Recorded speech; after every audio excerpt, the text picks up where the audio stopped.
지금 제가 성도 여러분 앞에 서 있는 것이 익숙하십니까? 저기 서 있는 저 사람이 누굴까? 궁금해 하시는 분은 적어도 이 자리에는 안 계실 것 같습니다. 제가 철산 힌돌교회 사역자인 것이 성도 여러분께는 이미 익숙하시기 때문입니다. 익숙하다는 것은 단적으로 표현하면 더 이상 질문이 필요 없어진 상태일 겁니다. 그러나 역설적이게도 익숙해지면 더 이상 가까워지지 못하게 됩니다. 익숙하기 때문에 더 이상 깊이 생각하지 않기 때문입니다. 오늘 본문에 등장하는 단어들은 어떠십니까? 하나님 나라, 회개, 복음, 새삼스러우신가요? 우리는 회개나 복음에 대해서 각자의 이미지를 가지고 있습니다. 그러나 오늘의 본문을 주석하면서 신학자 바바라 브라운 테일러는 말합니다. 하나님 나라, 복음, 회개, 기독교 신앙에 있어서 핵심적인 용어들처럼 이 용어들도 추상적이다. 무게도 없고 냄새, 모양, 온도도 없다. 그것이 바로 오늘날 우리의 문제점이라고 그는 말합니다.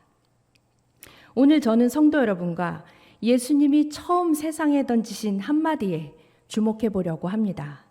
그리고 그 말씀을 낯설고 새삼스럽게, 그러나 무겁고 구체적으로 함께 느껴봤으면 좋겠습니다. 예수님이 던지신 첫 마디를 읽어보겠습니다. 때가 찼고 하나님 나라가 가까이 왔으니 회개하고 복음을 믿으라. 회개하고 라는 말 때문에 강한 율법적인 메시지로 들립니다.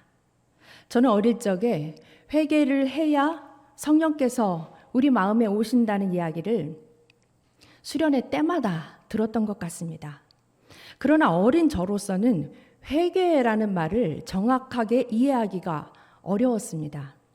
회개라는 것이 지금 저 언니 오빠들이 울부짖으면서 죄를 고백하는 저 행동을 말하는 것일까?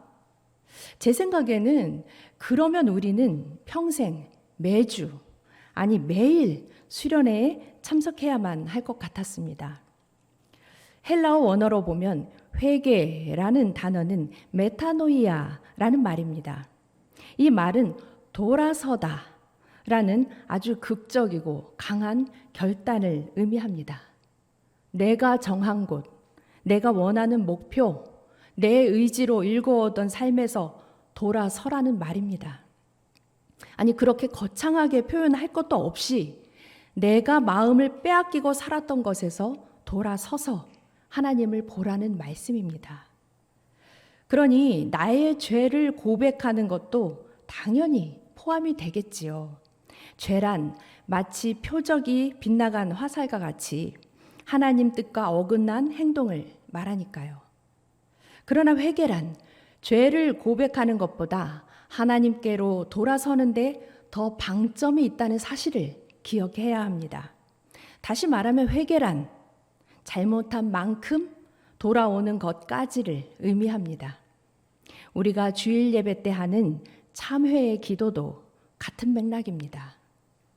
그러므로 회개하고 복음을 믿으라 라는 말은 죄가 있으면 복음을 믿지 못한다라는 말이 아닙니다.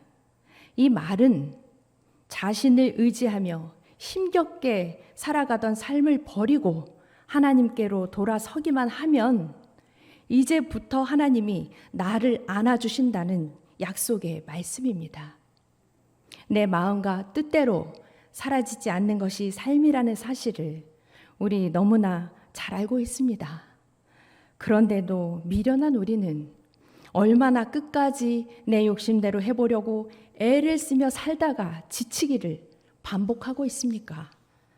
우리 내려놓고 돌아서서 우리를 따뜻하게 바라보시는 하나님의 능력을 의지하며 살기로 결단했으면 좋겠습니다. 우리가 즐겨 부르는 복음성가 중에 이런 가사가 있습니다. 나의 등 뒤에서 나를 도우시는 분, 때때로 뒤돌아보면 여전히 계신 분, 여전히 계신 분.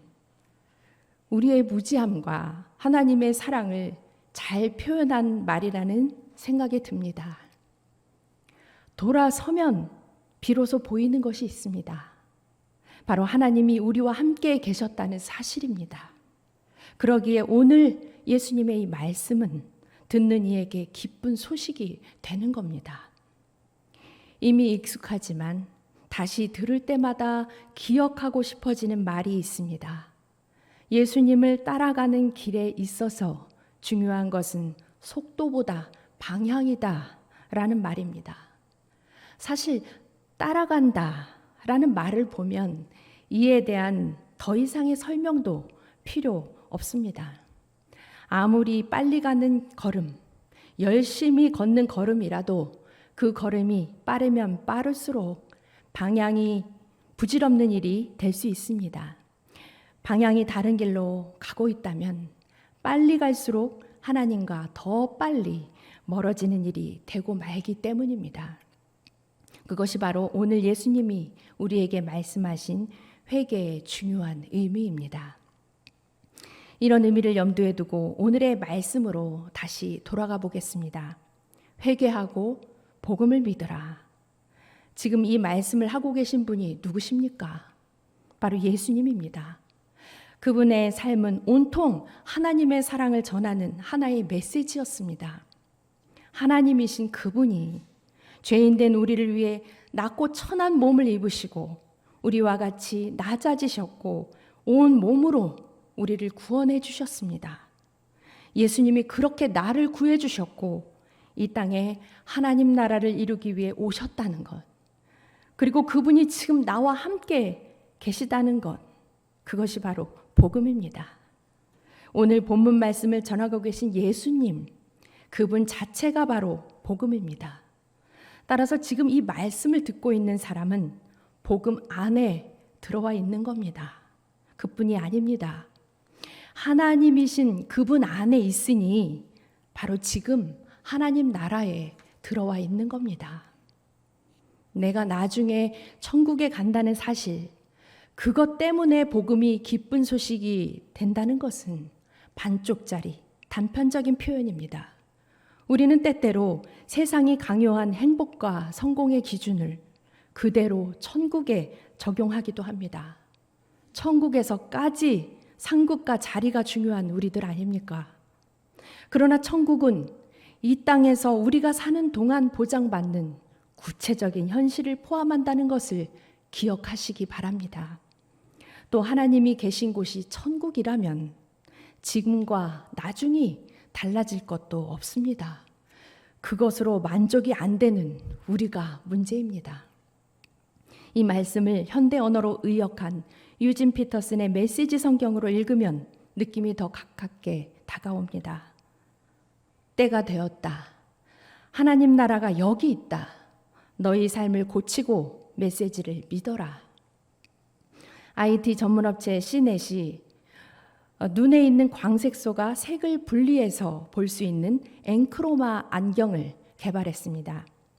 온통 회색으로만 세상을 보던 생맹을 위한 안경입니다. 그 안경으로 처음으로 색을 접한 한 사람이 격한 감격을 이렇게 표현했습니다. 여러분은 이걸 매일 보고 살았다는 거죠? 말씀을 준비하면서 그 말이 떠올랐습니다. 그리스도인들은 마치 앵크로마 안경을 낀 사람처럼 회색빛 세상에서도 아름답고 경이로운 하나님 나라를 보는 사람들입니다. 우리 어르신들이 좋아하시는 찬송 중에 보석 같은 가사가 있습니다. 내 주 예수 모신 곳이 그 어디나 하늘나라. 우리는 하나님께서 함께 하시기에 우리가 있는 곳이 곧 천국이 되는 신비를 누리며 삽니다. 그것은 세상 사람들이 가질 수 없는 그리스도인들만의 힘입니다. 그러므로 우리는 항상 기뻐할 수 있고 범사에 감사할 수 있습니다. 이쯤에서 우리가 기억해야 할 일이 있습니다. 하나님 나라 백성들에게 있어서 믿는다, 회개한다 라는 의미가 결코 수동적이거나 추상적인 의미로 그쳐서는 안 된다는 겁니다. 또 개인적인 의미도 될 수 없습니다. 복음을 믿는다는 것은 곧 복음을 전하는 일까지 포함된 일입니다. 실제로 예수님 당시 이스라엘 사람들은 오늘의 본문을 그렇게 이해했습니다. 헬라어는 단어의 동사까지 포함하고 있는 경우가 많습니다. 신약 성서에 나오는 복음이라는 단어 유앙겔리오는 복음을 전하다라는 뜻으로 이해되었습니다. 따라서 신약 시대 사람들의 상식으로 보면 복음이라는 말은 당연히 복음을 전하는 것과 그 사람의 삶까지 포함하는 것이었습니다. 우리가 흔히 사랑은 명사가 아니라 동사라고 말하는 것처럼 복음은 명사가 아니라 동사였습니다. 복음은 복음으로 살아감으로 의미가 완성되는 단어라는 겁니다. 그리스도인에 대한 흔한 지적 중에 이런 것이 있습니다. 크리스찬들은 말은 잘한다 라는 겁니다. 말은 잘한다라고 생각하는 것은 그나마 낫습니다. 그들이 우리를 보고 말만 잘한다라고 느꼈다면 우리가 복음을 이야기하고 아무리 은혜롭게 들리는 말을 많이 하면 할수록 더 상처받고 더 교회를 등지게 할 뿐입니다. 우리가 꼭 기억해야 할 것은 그리스도인들에게서 중요한 것은 신앙 고백이 아니라 신앙 고백적인 삶이라는 사실입니다. 더 효과적으로 전도하기 위해서 사람들을 상처받지 않게 하기 위해서가 아닙니다. 우리는 하나님 나라의 백성답게 살아서 하나님 나라 백성이 되는 것이 아니라 하나님 나라 백성이기 때문에 하나님 나라의 백성답게 살아야 한다는 것을 기억하시기 바랍니다. 돌아선 사람, 그리하여 하나님 나라를 사는 삶을 단적으로 보여준 사건이 오늘 본문에 등장합니다. 바로 예수께서 제자들을 불러 모으는 장면입니다. 예수께서 따라오라, 내가 너희로 사람을 낚는 어부가 되게 하겠다 라는 한마디를 시몬과 안드레에게 던지십니다. 무슨 뜻인지 알아듣기도 힘든 이 말에 그들은 지체하지도 않고 곧 그물을 버려두고 예수님을 따랐습니다. 세베대의 아들은 더 반응이 심합니다. 아버지와 품꾼들과 배까지 다 버려두고 예수님을 따릅니다. 이쯤 읽으면 도전이 되는 것이 아니라 슬슬 마음이 상하기 시작합니다. 예수님을 따른다는 것이 생업까지 다 포기하고 내 것을 다 포기하고 뭔가 큰 헌신을 해야 할 것만 같은 생각이 들기 때문입니다.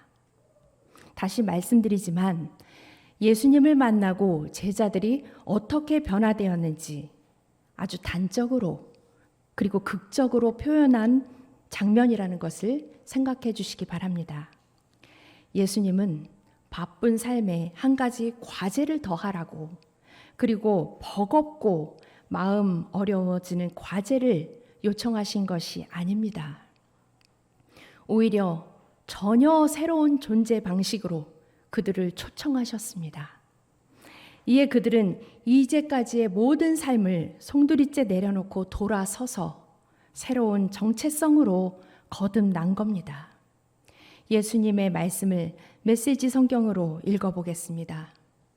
나와 함께 가자. 내가 너희를 새로운 어부가 되게 하겠다. 잉어와 가물치 대신 사람을 낚는 법을 가르쳐 주겠다. 예수님을 대면한 사람은 그 빛으로 하나님이 나를 바라보시는 시각을 회복하게 된다는 겁니다.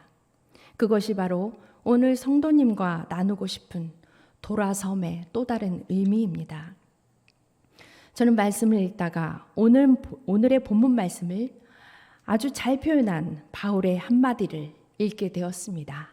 에베소서 4장 21절부터 24절까지를 합독하겠습니다. 시작.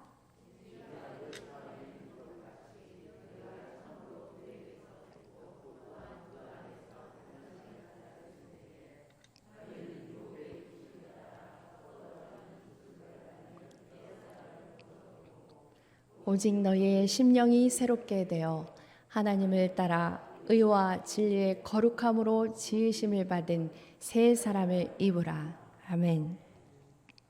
바울은 예수님을 믿고 돌아서라는 말을 한마디로 바꾸어 표현합니다. 새 사람을 입으라. 한 젊은이가 군대를 제대하고 취직을 했는데도 계속 군복을 입고 출근을 한다면 어떨까요? 자신이 제대를 했다는 것을 스스로 인식하지 못하고 군복을 평생 입고 다닐 사람은 아마 아무도 없을 겁니다. 신분이 달라졌습니다. 그는 이제 예전에 입었던 군복은 벗어버리고 새로운 생활에 맞는 새 옷을 입어야 합니다. 에베소서의 말씀에서 바울이 옛사람과 새사람의 삶을 어떻게 표현했는지 보시기 바랍니다. 옛사람을 벗어버리라. 그리고 새사람을 입으라 라고 말합니다. 마치 군대를 제대한 군인이 이제 더 이상 군복을 입지 않는 것과 같이 우리는 이제 전과는 전혀 다른 방식으로 살아가야 합니다. 우리는 하나님께로 돌아선 사람들, 그분께 의지하며 살아가기로 한 사람들이기 때문입니다. 하나님을 따라 새 사람을 입는다는 것, 그것이 연약하고 부족한 우리로서는 참으로 어려운 일로 느껴집니다. 때로는 짐처럼 느껴지기도 합니다. 이것은 내 말씀이 아니라 특별히 부름받은 누군가에게 하시는 말씀이라고 믿고 싶습니다. 그러나 말씀은 우리를 결코 낙심시키지 않습니다.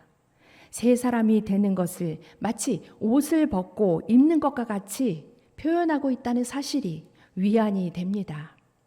우리가 새 사람이 되는 것은 우리가 가진 의로 되는 일이 아닙니다. 우리의 진리로 되는 일이 아닙니다. 우리의 거룩함 때문은 더더욱 아닙니다. 우리는 하나님을 따라 하나님의 의와 진리와 거룩함으로 다시 지음받고 덧입힘 받은 사람들이기 때문에 새 사람의 삶을 살게 되는 줄로 믿습니다. 돌아선다는 것, 곧 회개도 마찬가지입니다.